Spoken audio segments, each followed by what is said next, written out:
Okay, let's do this. So in today's video, we're gonna cover bosses encounters. And unlike the previous video on random encounters, these ones cannot be random. So I'm gonna show you exactly how you can set up a stage so that your players know that a boss fight is coming, and also visual cues of what the boss is gonna look like. Well, let's get started. Okay, so the first things we need to set up to create a convenient stage that the players are going to be aware that a boss is coming is the classic, always working and most standard thing to do is the long corridor inside a dungeon with a lot of symmetry. Now this is always a great cue in an RPG that a boss fight is coming.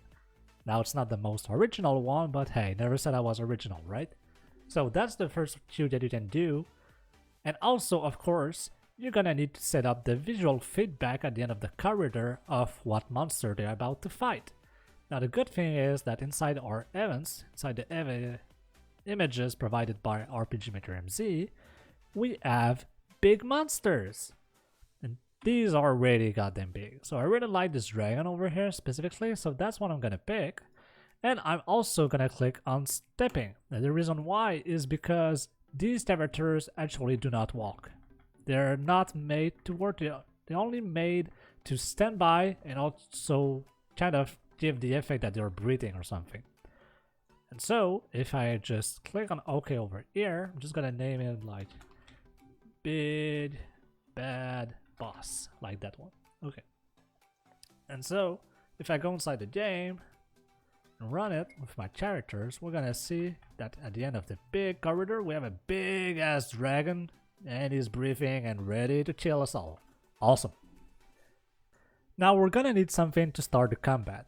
Now, usually we could do that by having the player interacting directly with the big bad boss here, but that doesn't make much sense to me that, hey, hello Mr. Monster, can I kick your ass? No, it doesn't work with me.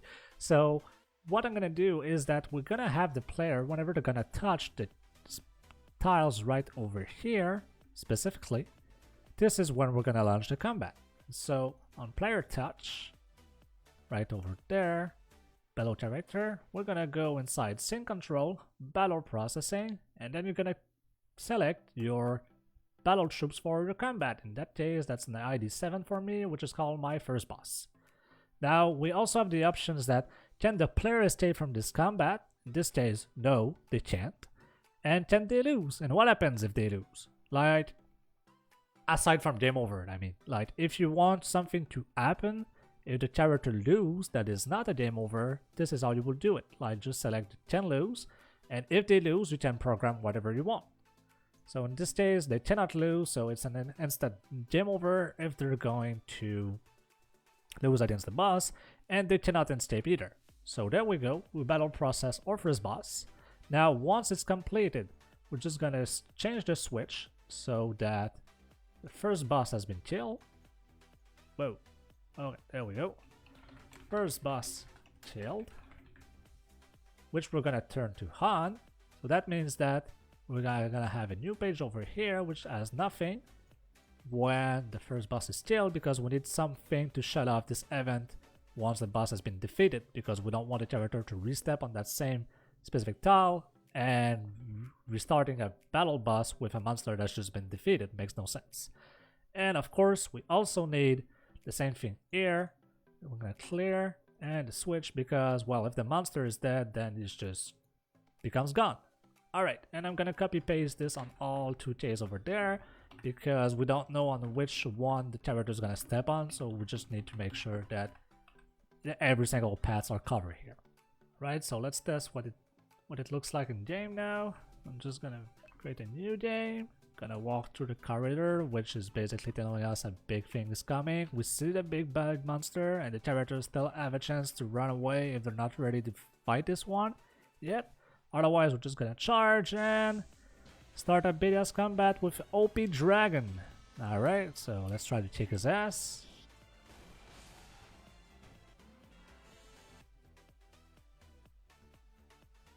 Damn straight it was. Okay, so now that we can confirm that the boss disappears correctly once he's been defeated, there was only one thing that didn't felt right to me previously inside that scene, and that was the music.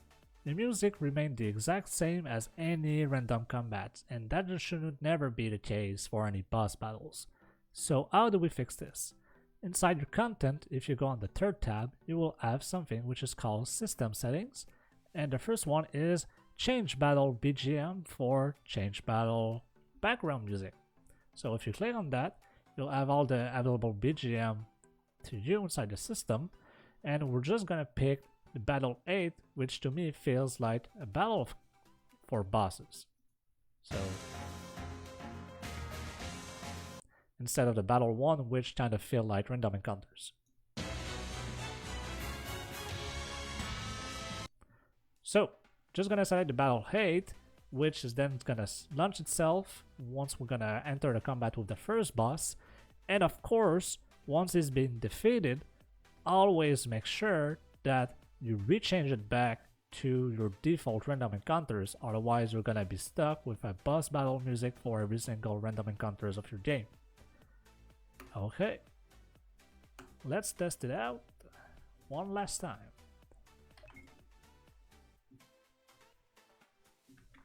So we're ready. As you can see, the battle, the music has totally changed and it's a lot more appropriate for this type of combats. The only thing really that needs to be changed now is the OP dragon stats, which are ridiculously bad. But otherwise, everything is great, and we now have access to the dragon's treasures. Awesome! Alright, so that's it for today's video on boss encounters. Make sure to like, subscribe, leave some comments and whatever, and I'll see you later for a new video. Bye! Okay, bye.